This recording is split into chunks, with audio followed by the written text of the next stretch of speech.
हाँ जी, नमस्कार, स्वागत और अभिनंदन आप सभी का। आशा उम्मीद है आप सब मस्त हैं और अपनी तैयारी में व्यस्त हैं। आइए शुरू करते हैं आज का हमारा सेशन। जैसा आप सबको विदित है कि प्रतिदिन इस सेशन के अंदर हम राजस्थान जीके के उन क्वेश्चनों के बारे में चर्चा कर रहे हैं जो कि वर्तमान 2026 के अंदर बदलते हुए पैटर्न के आधार पर पूछे जा रहे हैं।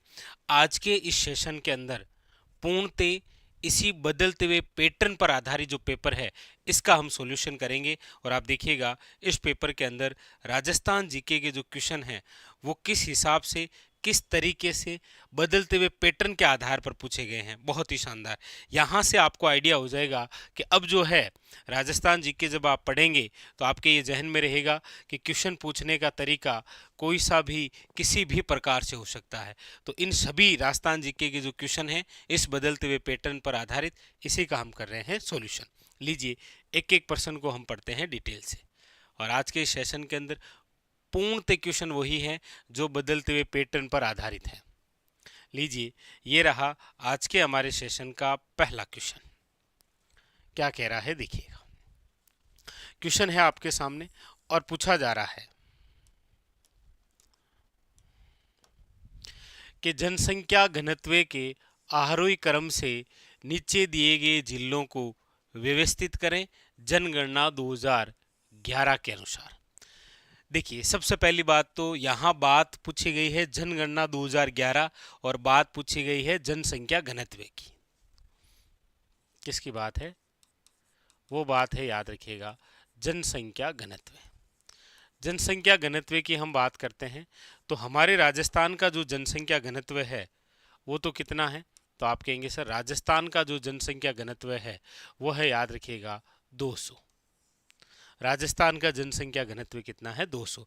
लेकिन यहाँ पर क्वेश्चन पूछने का ये नवीनतम पैटर्न है कि यहाँ जनसंख्या घनत्व के आरोही क्रम से नीचे दिए गए जिलों को व्यवस्थित करें।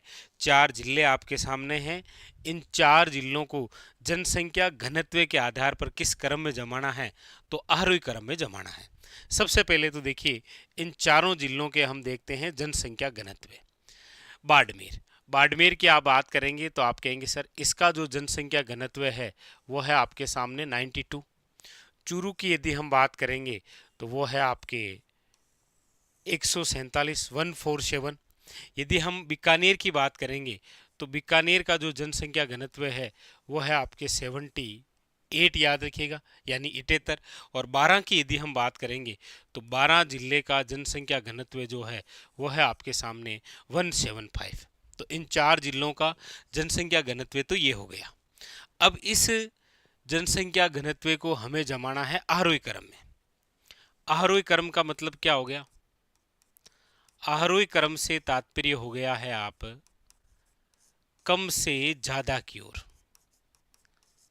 कम से ज्यादा की ओर जाना है। इसका मतलब कौन सा क्रम बताना है? तो आप कहेंगे सर बढ़ता हुआ क्रम। यही कौन सा क्रम है? आरोही क्रम। तो इसके अंदर बढ़ते हुए क्रम में इन सबको जमा दीजिए। आप कहेंगे सर इनमें सबसे पहले जो है वो आ जाएगा आपके सामने, देखिए बीकानेर।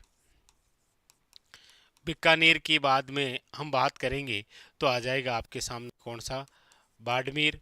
बाड़मेर के बाद में हम बात करेंगे तो कौन सा आ जाएगा? चूरू। और चूरू के बाद में हम बात करेंगे तो 12।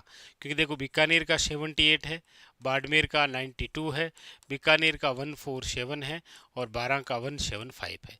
अब ये जो क्रम है ये है आपके कौन सा? बढ़ता हुआ क्रम। और आरोही क्रम का मतलब यही है। तो ऑप्शन नंबर कौन सा हो जाएगा? अब ऑप्शन नंबर हो जाएगा, देखो सबसे पहले आएगा सी, फिर आ जाएगा ए, फिर इसके बाद में बी और डी, यानी C A B D. Option number जो है वो क्या हो जाएगा? याद रखिएगा C is the correct answer. Clear? आगे अगला है देखिए दूसरा, लीजिएगा। क्वेश्चन है आपके सामने कि राजस्थान के निम्नलिखित सूती वस्त्र कारखानों को उनकी स्थापना वर्ष के कालानुक्रम के अनुसार व्यवस्थित कीजिए। 4 कारखाने फैक्ट्रियों के नाम हैं और इन फैक्ट्रियों को स्थापना के अकॉर्डिंग सही कालानुक्रम के अनुसार बताना है। यानी कि पहले कौन सी स्थापना हुई, उसके बाद में कौन सी हुई, उसके बाद में कौन सी हुई। फिर लीजिए क्या क्या बात है, देखिए सबसे पहले है द कृष्णा मिल्स लिमिटेड। हम सब पढ़ते हैं कि हमारे राजस्थान में सूती वस्त्र उद्योग से संबंधित पहली मिल या पहला जो कारखाना स्थापित हुआ, द कृष्णा कॉटन मिल्स जो है ये स्थापित हुआ था ब्यावर के अंदर। कब? तो आप कहेंगे सर 1889 ईस्वी के अंदर। एडवर्ड्स मिल की यदि मैं बात करूंगा तो एडवर्ड्स मिल की जो स्थापना है वो हो रखी है, याद रखिएगा, 1906 ईस्वी के अंदर। अच्छा, महालक्ष्मी मिल लिमिटेड की यदि हम बात करें, यानी कि महालक्ष्मी मिल्स जो लिमिटेड है इसकी स्थापना जो है वो हो रखी है आपके 1925 ईस्वी के अंदर, याद रखिएगा। और मेवा टेक्सटाइल जो मिल है इसकी स्थापना है 1938 ईस्वी के अंदर। यानी कि आप कहेंगे कि सर यहाँ पर जो सही है वो बिल्कुल सही क्रम ही दे रखा है, ए बी सी और डी, यानी ऑप्शन नंबर जो है वो क्या है, B is the correct answer. तो पूछने का तरीका ये भी है, कोई मेल कहाँ है इतने से काम नहीं होगा, कौन सी मेल की स्थापना कब हुई है, फिर ये क्रम पूछता है आपको इस प्रकार से। ठीक है, आगे अगला है आपके सामने, लीजिए अब लीजिए ये इस प्रकार से क्वेश्चन है आपके सामने कि राजस्थान की जनजातियों के बारे में निम्नलिखित कथनों पर विचार करें। जनजातियों के बारे में यहाँ पर काफी सारे कथन दिए हुए हैं, आपको पहचानना है कौन से कथन सही हैं और फिर सबसे उपयुक्त जो उत्तर है उसका करना है चयन। लीजिए एक नंबर क्या कह रहा है, एक नंबर कह रहा है कि डामोर जनजाति मुख्यतः डूंगरपुर जिले की सिम्मलवाड़ा पंचायत समिति में से केंद्रित है। आप कहेंगे सर ए जो है वो बिल्कुल सही है, क्योंकि हमारे राजस्थान में डामोर जनजाति से संबंधित यदि हम क्षेत्र की बात करते हैं तो जिला डूंगरपुर है, और डूंगरपुर जिले के अंदर ही आपके कौन सी पंचायत समिति है, सिम्मलवाड़ा, जिसका संबंध है डामोर जनजाति से। ये बात सही है। बी क्या कह रहा है कि भील जो है वो राजस्थान में मुख्य जनजाति समूह है। आप कहेंगे बिल्कुल सर, भील जो है वो राजस्थान में क्या है, मुख्य जनजाति का समूह है। फिर सी आपके सामने है कि मीणा संख्या के अनुसार राजस्थान में सबसे बड़ी जनजाति है।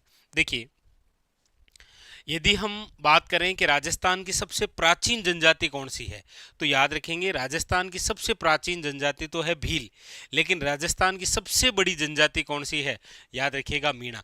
तो सबसे बड़ी जनजाति मीणा है, 2 नंबर आपके सामने भील है, 3 नंबर आपके सामने गरासिया है, और 4 नंबर सबसे बड़ी जनजाति है शहरिया। यानी कि ये भी सही है, सी भी सही है। फिर अगला है कि सांसी अधिकांशतः जो है वो जयपुर जिले में पाए जाते हैं। आप कहेंगे नहीं सर, सांसी अधिकांशतः जो है वो आपको देखने को मिलेंगे भरतपुर में, भरतपुर झुंझुनू इस क्षेत्र के अंदर। तो यहाँ पर ए बी और सी, ए बी और सी यानी ऑप्शन नंबर जो है वो क्या है, सी इज द करेक्ट आंसर। ये इस प्रकार से क्वेश्चन आपके सामने। आगे लीजिए अगला और भी शानदार। चलिए तो अब प्रतिदिन आपके लिए इसी प्रकार से सेशन आएंगे, इसी प्रकार से क्वेश्चन लाएंगे, इसी प्रकार से आपकी बेहतरीन प्रैक्टिस होगी। लीजिए पूछा जा रहा है राजस्थान के तापीय विद्युत संयंत्रों के बारे में निम्नलिखित कथनों पर विचार करना है। यहाँ पर आपके सामने हमारे राजस्थान के जो तापीय विद्युत संयंत्र हैं उनके बारे में कुछ कथन दिए हुए हैं, आपको विचार करना है और सबसे उपयुक्त जो उत्तर है उसका आपको चयन करना है। ठीक है, क्या कह रहा है देखिए। सबसे पहली बात, काली सिंध तापीय विद्युत परियोजना झालावाड़ जिले में स्थित है। आप कहेंगे बिल्कुल सही बात है सर, काली सिंध जो तापीय विद्युत परियोजना है वो हमारे राजस्थान के जिस जिले में है वो जिला कौन सा है, झालावाड़, ये सही है। ठीक है, फिर 2 नंबर है 250 मेगावाट लिग्नाइट आधारित पावर स्टेशन जो है वो बरसिंगसर तापीय विद्युत परियोजना है। आप कहेंगे बिल्कुल सर ये भी सही है, और ये जो बरसिंगसर तापीय विद्युत परियोजना है ये आपके है भी कहाँ पर, तो याद रखिएगा बीकानेर के अंदर है। ठीक है, चलिए अगली बात, अगला है सूरतगढ़ सुपर थर्मल, सूरतगढ़ जो सुपर थर्मल है विद्युत स्टेशन, ये बीकानेर में स्थित है। आप कहेंगे नहीं सर, हमारे राजस्थान के अंदर ये जो Suratgarh super thermal power plant है, ये आपके जिस जिले में है वो जिला है श्री गंगानगर। याद रखिएगा कौन सा है, श्री गंगानगर। मतलब सी यहाँ पर गलत है, सी यहाँ पर गलत है, सी यहाँ पर गलत है, सी यहाँ पर गलत है। ऑप्शन एक ही ऐसा है जिसमें सी नहीं है, तो ऑप्शन नंबर हो जाएगा सी, यहाँ पर याद रखेंगे। और चौथा क्या कह रहा है कि कोटा जो है वो सुपर थर्मल विद्युत स्टेशन राजस्थान में कोयला आधारित है। आप कहेंगे बिल्कुल सर, हमारे राजस्थान का पहला थर्मल पावर प्लांट कोटा के अंदर ही तो स्थापित हुआ था। तो यहां पर आप देख लीजिए ए, बी और जो डी है, ऑप्शन नंबर क्या है, सी इज ए करेक्ट आंसर, याद रखेंगे। तो इस प्रकार से क्वेश्चन। चलिए आगे, अगला है आपके सामने, सूची फर्स्ट का सूची सेकंड से मिलान करना है। सूची फर्स्ट के अंदर दे रखे हैं मेले और सूची सेकंड के अंदर दे रखा है स्थान। आपको मिलान करना है कौन सा मेला कौन से स्थान से संबंधित है, बताइए। बनेश्वर मेला, खाटू श्याम जी मेला, डिग्गी कल्याण जी मेला और करणी माता का मेला। कोई दिक्कत है नहीं ज़्यादा, ठीक है। तो आप कहेंगे सर बनेश्वर जो मेला है वो आपके कहाँ पर भरता है, तो आप कहेंगे सर नवाटापुरा या नवाटपुरा गांव जो है वो है आपके डूंगरपुर में। यहाँ पर ये बनेश्वर मेला भरता है, जिसे हम कहते हैं आदिवासियों का कुंभ। और पूछा ये भी जाए आपको भिल्लों का सबसे बड़ा मेला कौन सा है, तो भी याद रखिएगा ये बनेश्वर मेला ही है। फिर है आपके सामने खाटू श्याम जी। खाटू श्याम जी का जो मेला है वो है आपके रिंगस के अंदर, याद रखिएगा। रिंगस है सिक्कर के अंदर, फाल्गुन माह के अंदर भरता है। डिग्गी कल्याण जी के मेले की हम बात करेंगे तो याद रखिएगा डिग्गी कल्याण जी जो है वो कौन से जिले में है, आपके टोंक में। और करणी माता का जो मेला है वो आप जानते हैं देशनोक बीकानेर। तो मेरे हिसाब से मिलान हो गया होगा, कहीं कोई दिक्कत है नहीं। डूंगरपुर ए के अंदर 3 है, ठीक है, बी के अंदर फिर 1 है। ऑप्शन नंबर जो है वो क्या हो जाएगा, याद रखिएगा C is a correct answer, ठीक है, सी जो है वो करेक्ट आंसर है। अगला लीजिए एक बार फिर, सूची फर्स्ट का सूची सेकंड से मिलान करना है आपको। जहां सूची फर्स्ट के अंदर महान व्यक्तित्व और सामने दे रखा है संबंधित स्थान, यानी कि कौन से आपके सामने जो लोक देवता हैं उनका जन्म जो है वो कौन से स्थान पर हुआ है, ये आपसे पूछा जा रहा है, ठीक है जी।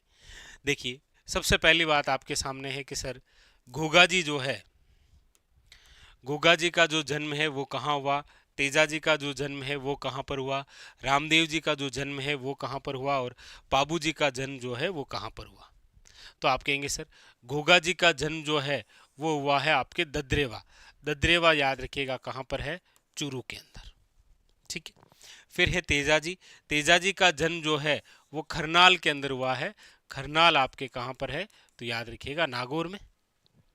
फिर है रामदेव जी। रामदेव जी का जो जन्म है वो हुआ है उड़ू कश्मीर। उड़ू कश्मीर जो है वो आपके शिव तहसील, याद रखिएगा बाड़मेर जिले के अंदर है, बाड़मेर के अंदर। फिर है आपके पाबू जी, और पाबू जी की जन्मस्थली की बात करेंगे तो वो है कोड़ू या कोड़ू मंड, जिसे हम कहते हैं वर्तमान के अंदर फलोदी में, ठीक है। तो ए के अंदर 4 है, फिर बी के अंदर 3 है, फिर सी के अंदर 1 है और डी के अंदर 2 है। यानी ऑप्शन नंबर जो है वो क्या हो जाएगा, B is a correct answer, याद रखिएगा। अगला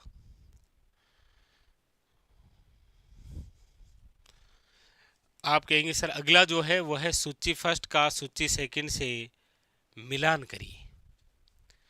यानी एक तरफ तो राजवंश है और एक तरफ शासक है, आपको इधर से पहचानना है कि कौन सा शासक किस राजवंश से संबंधित है और फिर मिलान करना है आपको।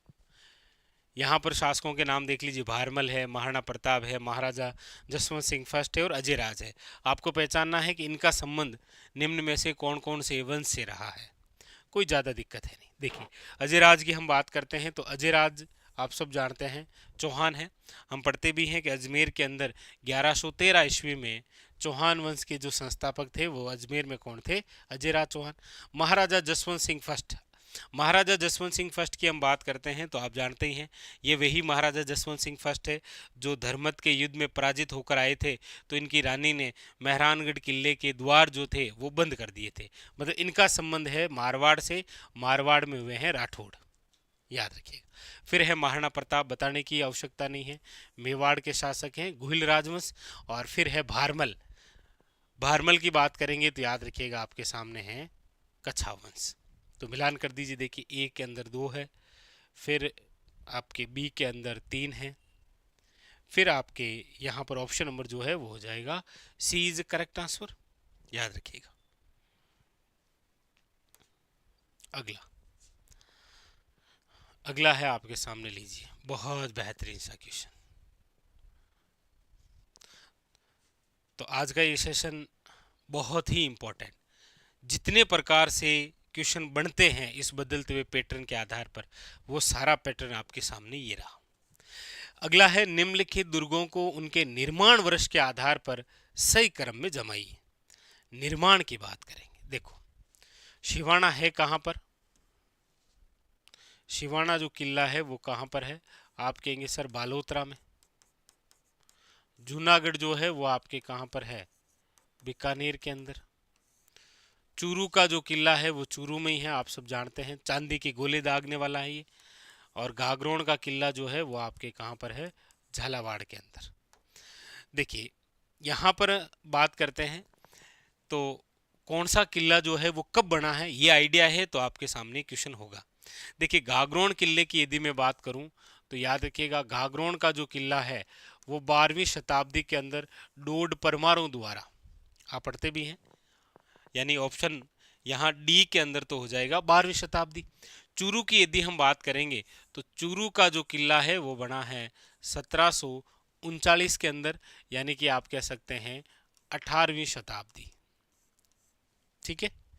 फिर उसके बाद में बीकानेर का जो जूनागढ़ है इसका निर्माण जो है वो हुआ है 1589 से लेकर 94, यानी कि आप कह सकते हैं सर 16वीं शताब्दी। और शिवाना जो है इसका निर्माण हुआ है 10वीं शताब्दी में, यानी कि ये बना है 10वीं शताब्दी में, ये बना है 16वीं शताब्दी में, ये बना है 18वीं शताब्दी में, ये बना है 12वीं शताब्दी में। बस अब आपके सामने सबसे पहले क्या आ जाएगा? 10वीं शताब्दी यानी शिवाना आ जाएगा ए। फिर 12वीं शताब्दी आपके सामने कौन सा आ जाएगा? गागरोन आ जाएगा। फिर उसके बाद में कौन सा आ जाएगा आपके सामने? जूनागढ़ 16वीं शताब्दी। और 18वीं शताब्दी के अंदर क्या आ जाएगा? चूरू। तो A D C B, A D C B option number जो है वो क्या है आपके सामने? D is correct answer. ठीक है।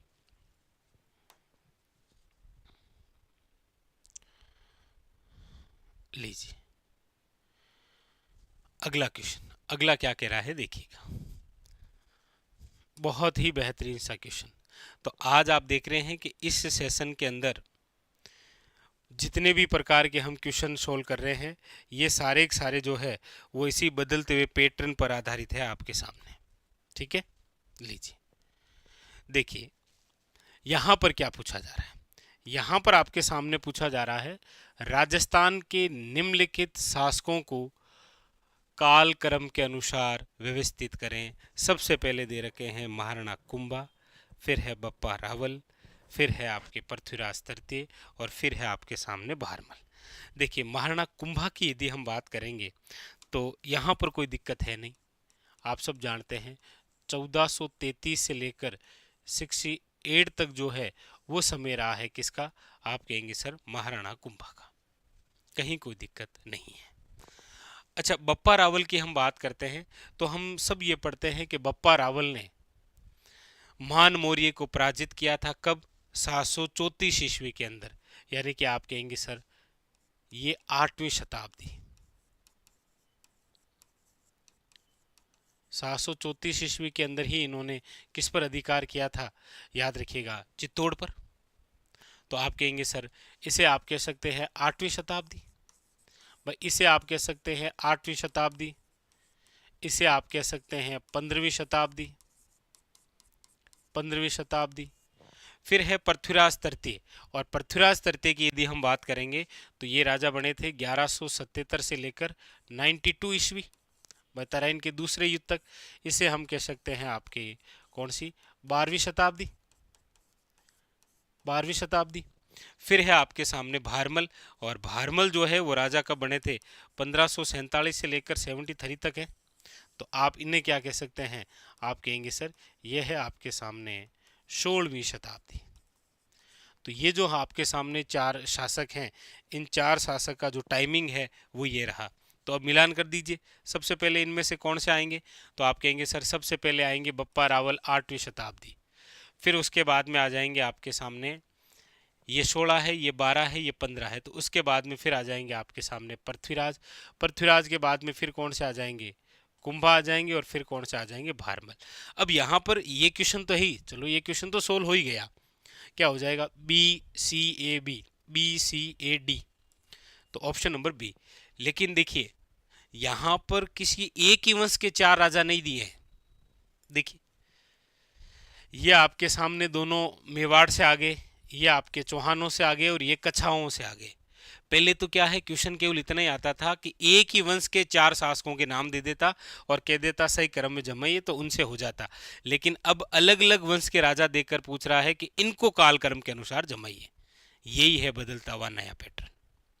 ठीक है, तो चलिए फिलहाल आज के लिए तो इतना ही रहेगा। और हमने आज के सेशन के अंदर जो 9 क्वेश्चन देखे हैं, 9 के 9 क्वेश्चन वर्तमान के अंदर बदलते हुए पैटर्न पर आधारित है पूर्णतः। ठीक है जी, कल मिलते हैं इसी प्रकार, इसी सेशन को आगे बढ़ाएंगे और भी बेहतरीन क्वेश्चनों के साथ। तब तक के लिए धन्यवाद।